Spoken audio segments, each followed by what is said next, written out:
Hi, I'm Caitlyn Scaggs. I'm the Associate Vice President for University Relations, and I'm joined by Susan Trageser. She's our Vice President for Student Affairs. Susan, thanks so much for joining me today. Thanks for having me, Caitlyn. I'm excited to be here. So we're talking about what students need to be thinking about and preparing for as we look to the fall semester.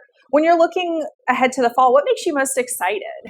I'm most excited about having our students back on campus. It's been so quiet this summer, and that's just not the way campus is supposed to be. So how is it normally then, just to interrupt? What is it normally like? It's vibrant. It's exciting. There's always something happening. There's so many different clubs and student organizations for our students to be engaged in. There are over 300 clubs on campus right now. So usually something for every student to be able to find their niche and get involved in. But if there's not, then a student can create their own organization.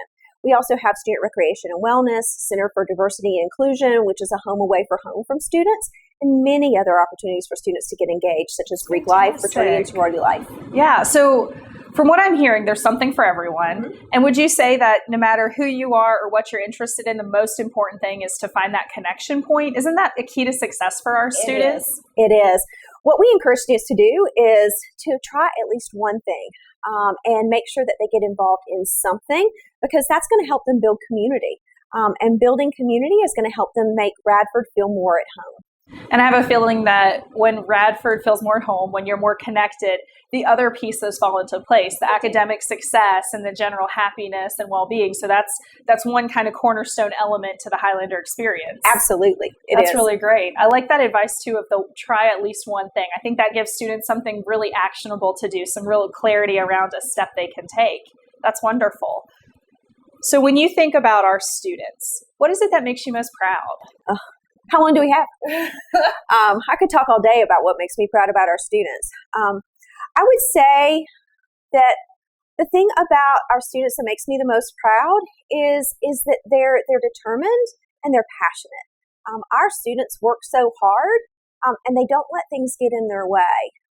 They know what their purpose is. They know what their reason is for being here, and they show real grit. Sometimes our students have had really challenging paths to bring them to Radford, and they haven't let that get them down. It's only given them more energy to help them succeed. And I love being able to support them through their journeys and help them continue that pathway of success. Oh, I really love that.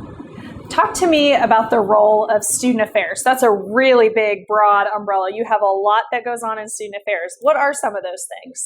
Student affairs are the areas across campus that complement the academic experience. So all the things that go on outside the classroom, the vast majority of those fall in student affairs. So areas like housing and residential life, our Dean of Students office, student counseling, student health services, student success, and the list goes on. Fraternity and sorority life, student recreation and wellness. All total, there's about 12 departments on campus that fall under student affairs.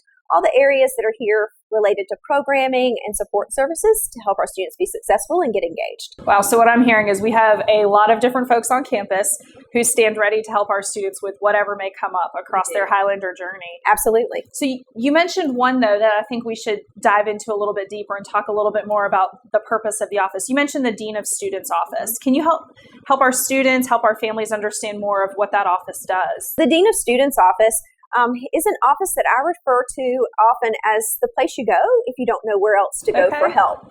So the Dean of Students office can help with anything. They're really an advocacy or a support office. So if a student is having a difficult time navigating a conflict or navigating a process, having a hard time getting services or access to something that they need, the Dean of Students office is the place to go because they can help with those situations and kind of cut through all the red tape and make everything easier. Sometimes students have things happen. Unfortunately, life happens, and sometimes students need to leave campus for a little bit of time. Maybe it's to go home and help with a family emergency. And the Dean of Students can also be of support in those situations and kind of serve as that one-stop shop in terms of the coordination with a faculty member or all of a student's faculty members and absence notifications, coordination of communication in those ways. Okay, so a connector of dots. They are this connection point, the central point that if you don't know where to go, start with the Dean of Students office. And I have a feeling that if they aren't the right place, they'll get the student exactly where they need to be. One of the other things that they pride themselves on is not sending students from office to office to office. So if they make a referral, they know that the referral they're making is the right place, and that person will be there and will be able to help the student. I love that. So really great advocates for our students. That's wonderful. Okay, Susan, so your title is Vice President for Student Affairs. Tell me what all that means. What is your role here? What does it mean for new students? My role is to make sure and help make sure that new students have a great experience, that they get acclimated to campus well, and that they have the services and support that they need. And so if they're having any challenges, having any issues that they need assistance being resolved, then they can come find me, and I'm happy to help them in any way. Students are getting excited. They're anticipating coming to campus in the fall, and I know there's a lot of questions on their mind, though, of what do I need to prepare? From a student affairs perspective, is there anything that our students need to do before they arrive? There's 2 educational modules that we ask our students to complete before they get to campus in the fall and move into the residence halls. Those are Alcohol EDU, which focuses on making good decisions related to substances, most specifically alcohol, and then Haven, which focuses on bystander intervention, consent, and sexual violence. Wow, so both very important. And to reiterate, they need to be completed before our students show. Before students move into the residence halls. Susan, if a student is differently abled or had accommodations in high school, what steps should be taken prior to coming to campus? They would want to get in touch with our Center for Accessibility Services. It's really important that if a student has had academic accommodations throughout high school, that they take advantage of that opportunity to have those same academic accommodations here at Radford University. A lot of times students will think, oh, it's okay, I can, I'm starting over, I can do it on my own. And we encourage them not to take that path, to go ahead and register with Center for Accessibility Services, or CAS for short, have those academic accommodations in place because they're not retroactive. And so if they start out the semester thinking, okay, I don't need to use my accommodations, that's fine. That's their choice. But if they get a few weeks into the semester, midterms, or even closer to the end of the semester and decide, oh, yeah, this would really be beneficial, then they're already in place when the student needs them. And all they have to do is just start taking advantage of them. Okay, that's fantastic advice. So get that done before coming Absolutely. to campus. The process is really easy. It's all online. They just have to go to the CAS website and fill out the form, register for their services, and then upload the requested documentation. Is there anything else that our students need to know to help set them up for success before they arrive? One of the things that we encourage our students to do is to always make good decisions, or the best decisions that they can. So it's important for our students to know that right now they're already on the clock as members of our community. And once a student says that they're coming to Radford University, we consider them members of the Radford family. Absolutely. It's important for them to know that they are bound by our policies, and that includes our standards for student conduct. And so it's important for them to start to familiarize themselves with the standards of student conduct as well as our residence hall policies. So sometimes if a student's not sure whether something's okay or not, those policies can give that framework of how to make some good decisions.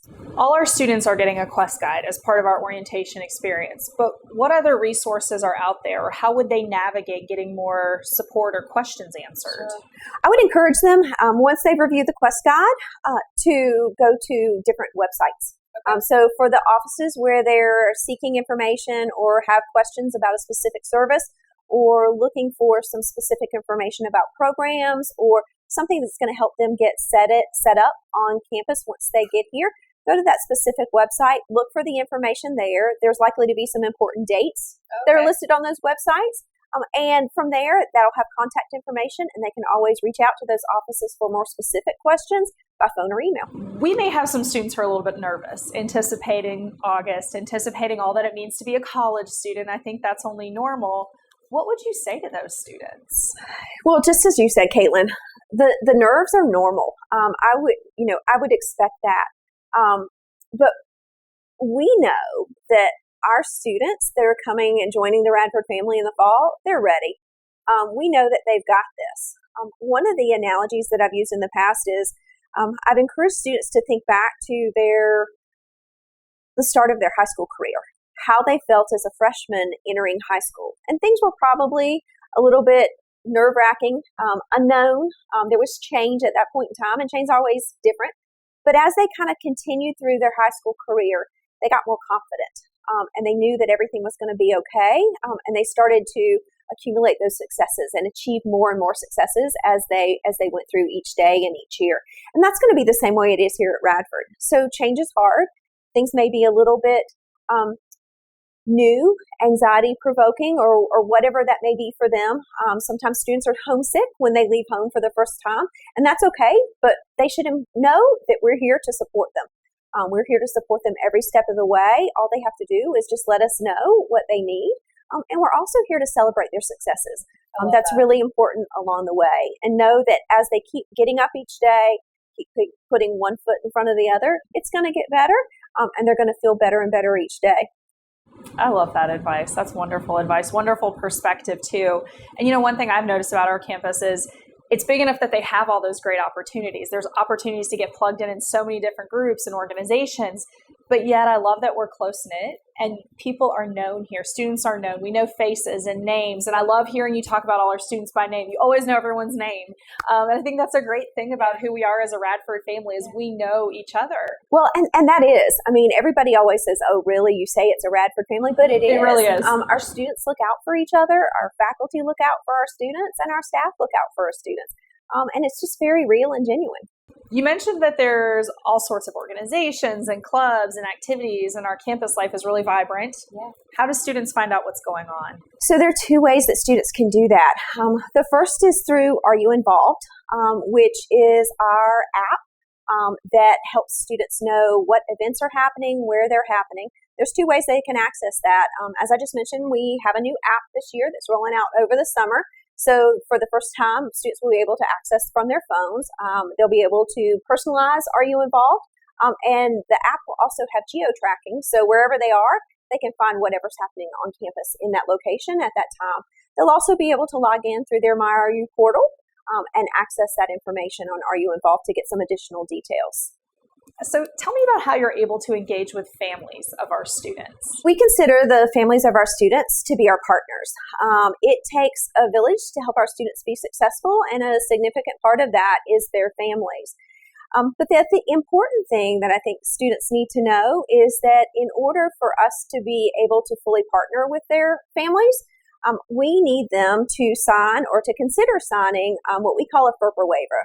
And FERPA is the Family Educational Rights and Privacy Act, and that's the federal law that protects their educational records. And so we're not allowed to share any information about their educational records with anybody outside the university unless they give us their specific permission. So if a family member calls and says, oh, hey, I have a question about Caitlyn, and can you tell me this? If there's not a FERPA waiver on file, then I can't answer that specific question. What I will try to do with that student's family member is that I will ask them what they know, and then I will talk to them about different scenarios based on the information that they share with me, and talk about different policies or different processes, or suggest additional questions that they could ask their student. So we're always going to try to partner in any way because our student success is central to everything that we're doing. But without the FERPA waiver, we can't provide any specifics or details. So an example would be like GPA. You couldn't answer a question about GPA unless there was some kind of...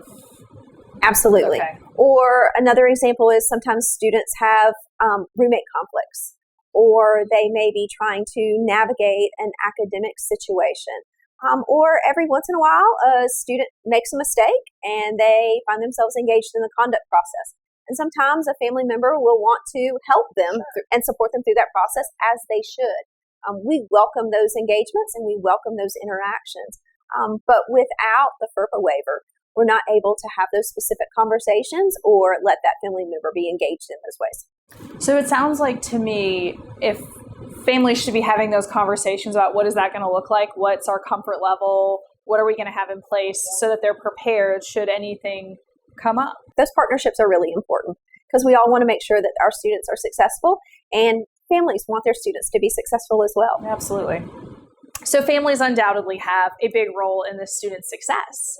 Can you help me understand how to conceptualize that? How should they be thinking about this important role they do have? Our families are partners, and we want to build those relationships with our families so that we can partner to help their students be successful. But at the same time, we want to help our students learn and grow.